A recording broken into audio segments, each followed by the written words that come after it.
Bismillahirrahmanirrahim. Assalamualaikum warahmatullahi wabarakatuh.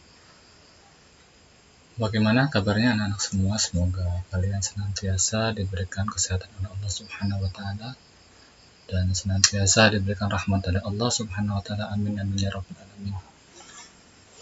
Pada kesempatan PJJ daring kali ini, alangkah baiknya perkenalkan terlebih dahulu nama Bapak Solihuddin, asal dari Kalijaga, dan pada kesempatan PJJ kali ini kita akan membahas tentang materi kelas 9, yaitu yang berjudul menelusuri tradisi Islam di Nusantara.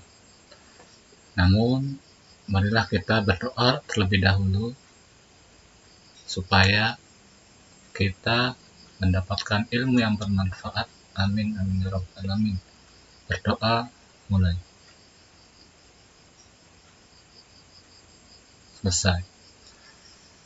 Meskipun pada masa pandemi ini, alangkah baiknya kita tetap bersyukur kepada Allah Subhanahu wa taala dan dengan ikhtiar, yaitu mencuci tangan, memakai sabun, memakai masker, kemudian yang ketiga menjaga jarak untuk memutus persebaran COVID-19. Nah, selanjutnya, sebelum kita melanjutkan materi, alangkah baiknya anak-anak sekalian memahami dari tujuan pembelajaran pada malam hari ini.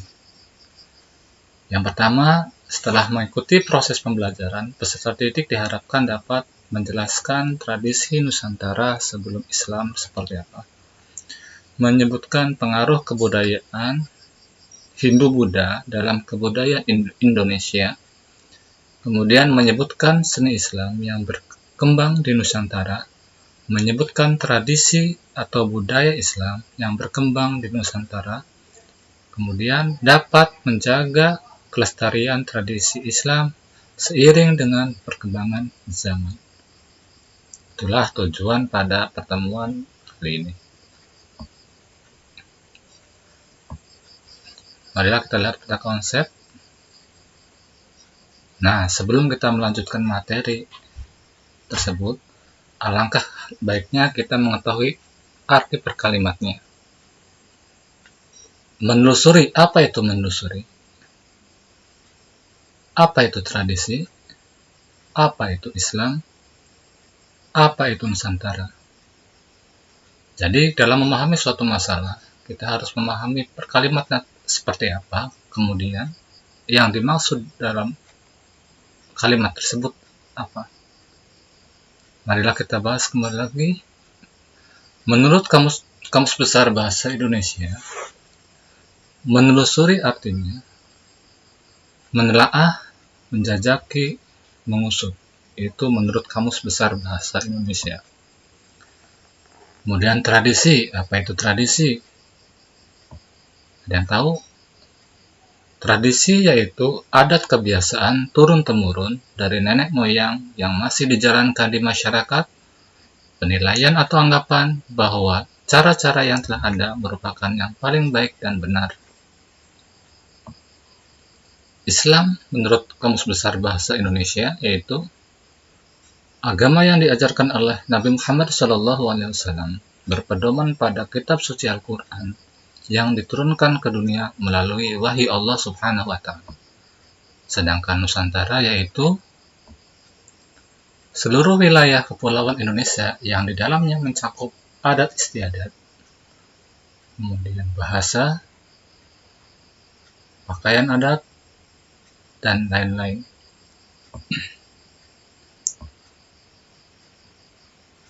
Jadi, apa sih arti dari menelusuri tradisi Islam di Nusantara?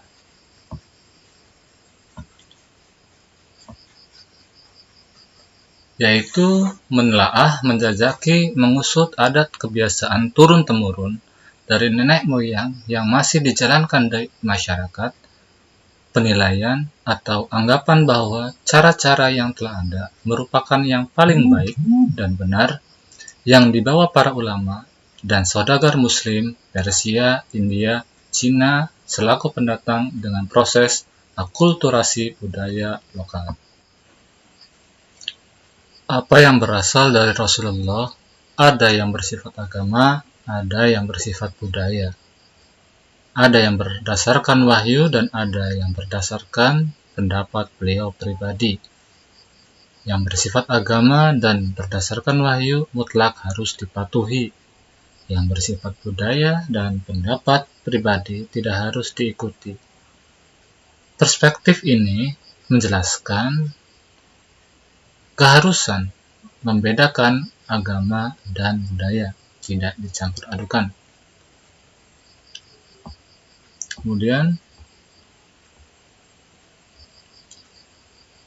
karakteristik Islam di Nusantara yaitu lahir dari paham bahwa Islam adalah ajaran universal yang ditampung dalam kultur atau budaya manusia yang partikular. Ajaran tauhid, eskatologi, kenabian, akhlak, dan pokok-pokok syariat adalah ajaran universal. Tetapi pengamalannya selalu gabungan dari elemen universal dan partikular. Universal karena Islam adalah agama samawi yang turun dari langit, partikular karena pelaku agama adalah manusia dan manusia adalah makhluk yang berbudaya. Untuk hal-hal universal yang bersifat qat'i, kategoris, harus diterima apa adanya.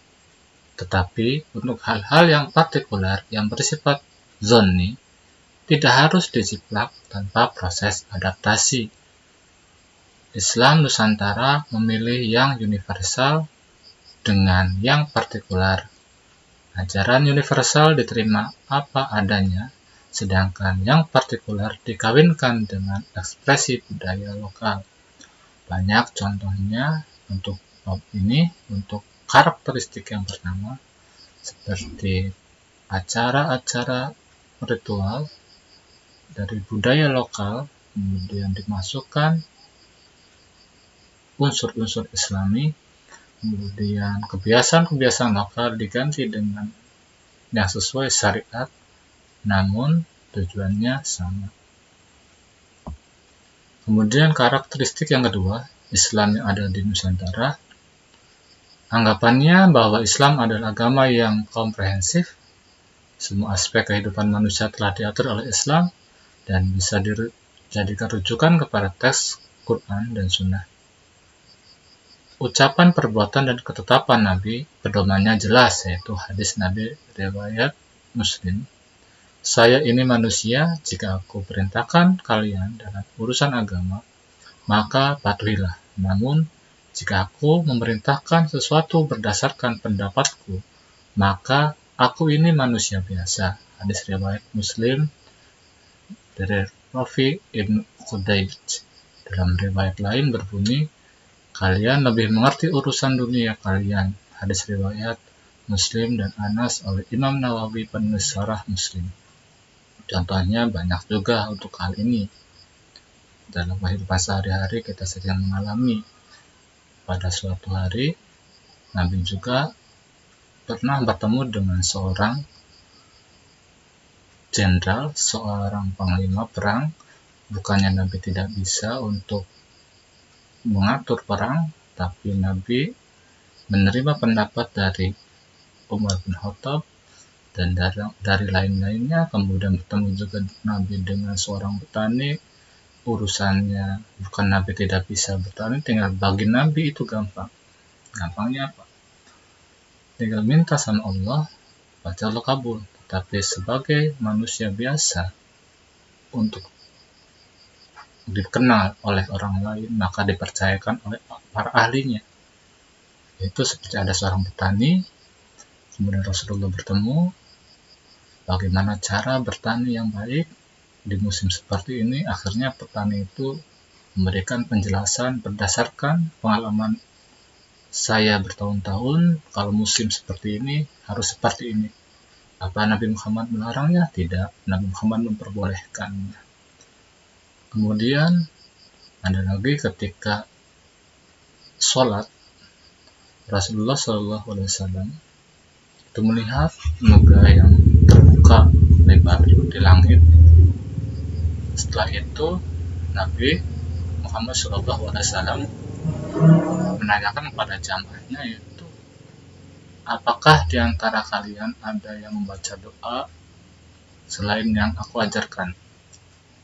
Kemudian ada jawab seorang, saya ya Rasulullah. Apakah Rasulullah itu marah, melarang, harus sama seperti beliau? Tidak.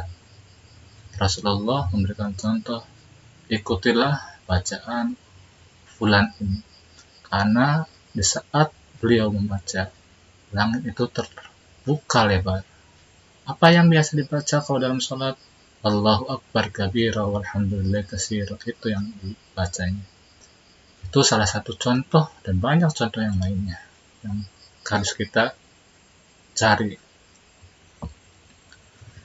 Kemudian yang ketiga, karakteristik Islam di Nusantara, yaitu ekspresi rasa syukur terhadap kehadiran Islam di bumi Nusantara melalui pendekatan baru, pendekatan budaya, bukan baru, pendekatan budaya yang nyaris tanpa pertumpahan darah Islam ke Indonesia. Islam Nusantara tidak ada pertumpahan darah, karena melalui pendekatan budaya ini membuat Islam bisa mendapat tempat, dan proses Islamisasi berlangsung sangat cepat. Islam itu gampang diterima waktu itu karena tidak mengajarkan kekerasan, tapi melalui pendekatan budaya.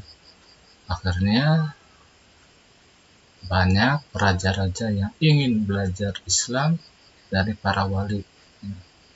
Akhirnya tersebarlah di situ dari ragam-ragam budaya. Kemudian pengaruh Hindu-Buddha selama 3,5 abad berhasil disisihkan dalam tempo kurang dari seabad, kurang dari 100 tahun. Itu Islam itu sudah menyebar di Nusantara dan masuk dalam sejarah. Proses Islamisasi di Nusantara menjadi salah satu warisan Islamisasi paling mengagumkan dalam sejarah, karena pendekatannya melalui budaya lokal dan melahirkan karakter Islam yang moderat, ramah, dan toleran. Kemudian lanjut, tradisi Nusantara sebelum Islam. Jadi Islam sebelum masuk ke Nusantara itu sudah ada kepercayaan kepada ruh-ruh, kepada nenek moyang yang dikenal dengan animisme. Di situ sudah ada bakunya atau dikenal dengan Kismar dan Togok. Nah, di situ itu sudah ada kepercayaan yang tinggi, sama kepercayaannya pada bangsa goib. Nah, itu bangsa goib, ruh-ruh itu goib. Nah, dan itu ada hampir kemiripan dengan apa yang diajarkan oleh Rasulullah. Akhirnya ulama kita yang datang dari Persia, yaitu Syekh Subakir, mengadakan penyebaran Islam, dan bisa anak-anak itu bisa cari baik di YouTube atau maupun di buku atau di makalah sumber Islam seperti apa, datang Islam seperti apa, cerita tentang Syekh Subakir seperti apa. Di situ kebudayaan sebelum Islam sudah tinggi, sedangkan Islam yang dibawa oleh ulama itu bagaimana ini? Sedangkan di Indonesia sudah ada kebudayaan lokal yang hampir seperti kalau Islam mengajarkan puasa, di sini sudah ada acara puasa. Kalau ada acara sholat, di sini sudah ada sholat, tempat ibadah namanya musola, di sini sudah ada tempat ibadahnya. Untuk kurban, di sini ada kurban sapi. Terus bagaimana ulama tersebut mengajarkan Islam tanpa menyinggung budaya lokal. Akhirnya di situ proses akulturasi seperti cerita Raja Pajajaran ketika ingin mempersunting muridnya Syekh Kuro yang seorang ulama dari Cina, dari Karawang itu, menanyakan kepada gurunya bagaimana saya bisa mendapatkan istri dari Syekh Subang Larang. Karena jawabnya, ya udah, syaratnya kamu harus membawa tasbih, mencari tasbih. Di mana? Banyak tasbih di sana, di Timur Tengah. Akhirnya dengan kesaktiannya, Raja Pajajaran itu, atau Raja Siliwangi, dengan mengucapkan Hong, Hong, Hong, Hong, tapi tidak bisa terbang. Akhirnya kaget. Bagaimana ini? Biasa saya mengatakan Hong langsung terbang. Tetapi waktu itu, ya udah, kamu baca Bismillahirrahmanirrahim dan diakhiri dengan ucapan Hong. Baiklah, Bismillahirrahmanirrahim, Hong. Nah, karena bisa. Jadi sebenarnya Raja Pajajaran itu belajar Islam hanya untuk mempersunting Subang Larang. Meskipun demikian, banyak keturunan beliau yang menjadi ulama-ulama besar seperti Baku Sangkan Cirebon, kemudian mempunyai Kian Santang juga, ada Rara Santang, banyak yang kita kenal. Itu awal muasal salah satu dari akulturasi budaya lokal dengan datangnya Islam di Nusantara.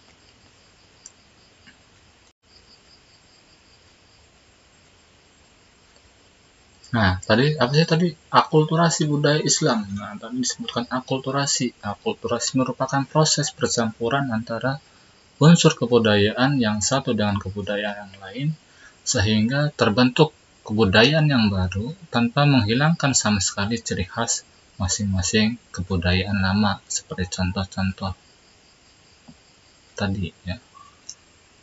Nah, setelah itu Islam datang, animisme juga masih, budaya lokal masih berjalan, Islam melakukan akulturasi, dan di situ juga ada dinamisme, merupakan kepercayaan adanya kekuatan abstrak yang mendiami suatu objek.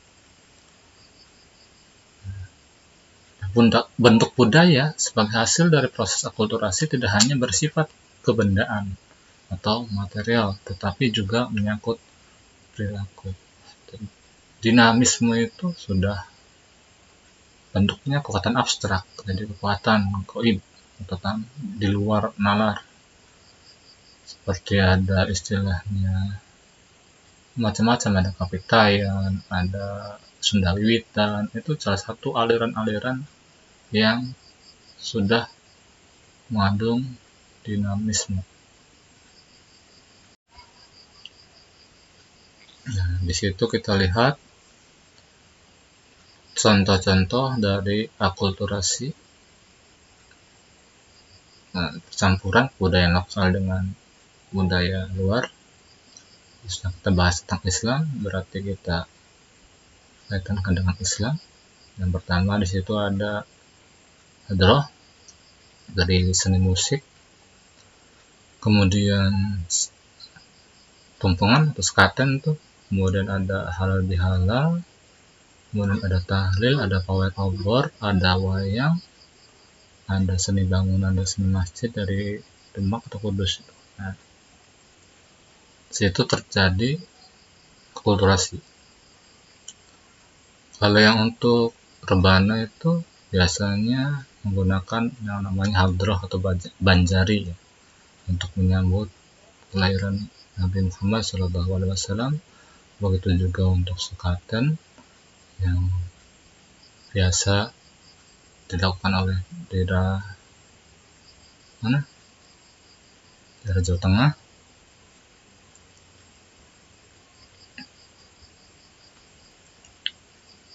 Dan di situ ada tahlil, tujuannya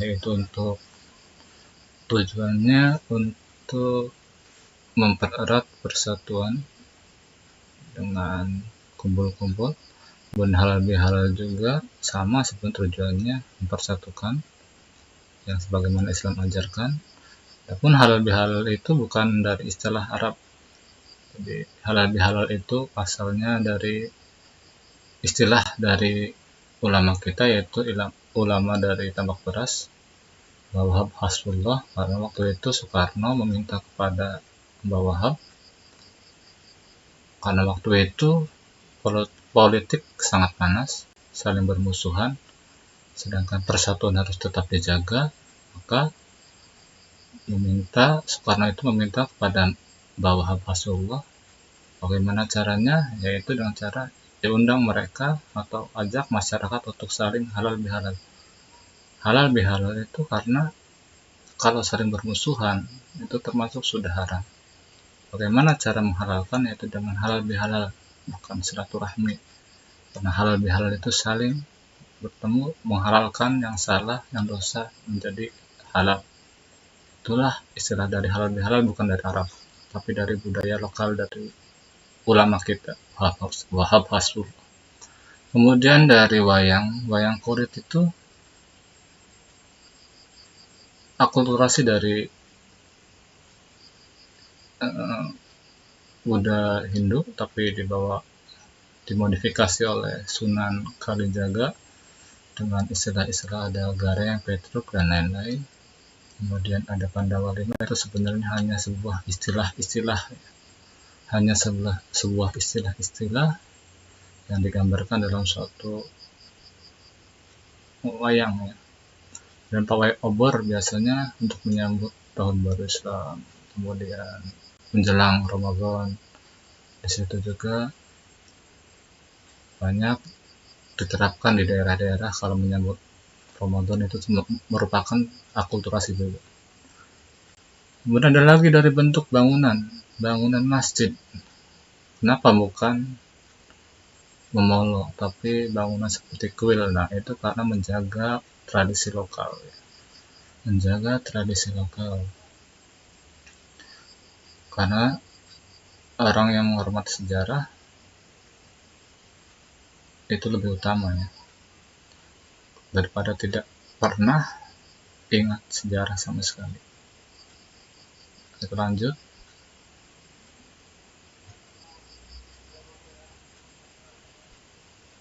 Apa sih menurut Islam budaya itu? Budaya dalam pandangan Islam adalah sebuah tata nilai dan tradisi yang berkembang dari ajaran Islam. Tata nilai tersebut merupakan hasil penerjemahan dari pokok-pokok ajaran dan hadis dalam kehidupan nyata. Sedangkan apa sih budaya Islam itu? Budaya Islam adalah segala macam bentuk cipta, rasa, dan karsa yang berasal dan berkembang dalam masyarakat serta telah mendapat pengaruh dari Islam. Itu banyak budaya Islam yang sekarang itu sudah banyak budaya Islam.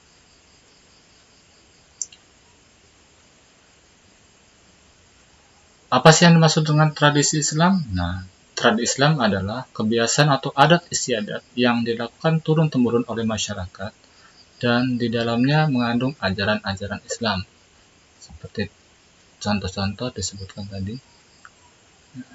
Bagaimana melestarikan tradisi Islam Nusantara? Sebagai generasi Islam, ya, mau tidak mau harus melestarikan budaya-budaya lokal yang dibawa oleh pembawa kita, khususnya para ulama yang sudah bersusah payah memfilter, menggabungkan antara budaya lokal dengan ajaran-ajaran yang disampaikan oleh Rasulullah SAW. Seperti bagaimana caranya, sedangkan Islam mengajarkan berkurban dengan sapi, Sedangkan sapi di wilayah tertentu itu dijadikan sebagai simbol dari Tuhannya atau dari dewa. Kalau sampai menyembelih sapi tidak berpikir panjang waktu itu, bisa saja nanti Islam dianggapnya keras. Kalau itu diganti oleh ulama di daerah tersebut, karena sapi di daerah tersebut dihormati, maka diganti dengan kerbau. Nah, itulah cara berpikir ulama seperti itu. Tidak saklek, tidak memaksakan, tetapi berpikir. Jadi ulama dimanapun juga sebagai tempat bertanya. Bagaimana caranya seperti ini biar tidak menyakiti hati orang, tidak mengganggu kebudayaan lokal, tidak sampai membuat sakit hati agama lain, kepercayaan lain. Karena Islam datang untuk seluruh alam. Bagaimana wayang di sini di daerah Nusantara itu paling senang dengan musik, dengan wayang. Kalau waktu itu Islam mengajarkan langsung dengan ceramah, otomatis di Nusantara itu kabur. Makanya bagaimana cara mengumpulkan orang dengan berdakwah? Akhirnya Sunan Kalijaga dan Sunan Bonang dengan gamelan menggabungkan acara wayang kulit kemudian diisi dengan gamelan. Kalau bahasa lokalnya itu sudah